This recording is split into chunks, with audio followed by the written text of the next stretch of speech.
Hello, everyone, and thank you for joining the HVAC Mergers and Acquisition podcast. On this podcast, we are helping HVAC business owners learn what's needed to sell their business for the highest price and highest valuation possible. Also, how to acquire HVAC companies and how to merge HVAC companies together. So anything HVAC mergers and acquisition related, we'd love to help. If you'd like to see more information, visit www.scaleorexit.com. Okay, today we're going to be talking about what not to say to investors, especially when you first start the conversation, right? There's ways to say things and there's ways not to say things. And, it's like any relationship. If you say something too early or you don't say it the right way, it could be misinterpreted. So it's just something good to know. So a- small businesses, right? Whether you're looking to acquire an HVAC company or you're looking to sell your HVAC company, it's kind of a risky business, right? So a lot of HVAC owners, they are very connected to their business, and the question always lies is if the HVAC owner were to leave the business, would the business still be sustainable, right? Do the customers and the team members that they currently have, would they disappear after the owner's gone?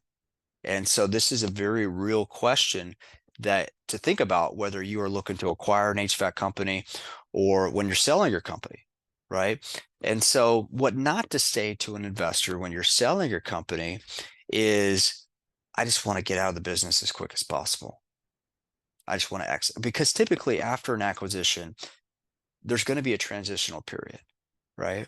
And so this is especially true if you're hoping for a lot of capital up front, if you're looking to for an investor to give you a lot of capital up front, because as we've talked about in other videos, when you're selling a company, a lot of times you don't get a lot of capital up front. A lot of times it's paid over time. And the more flexible you are with that, a lot of times the easier the transitional period. And so something to have in the back of your mind to where we're having those conversations.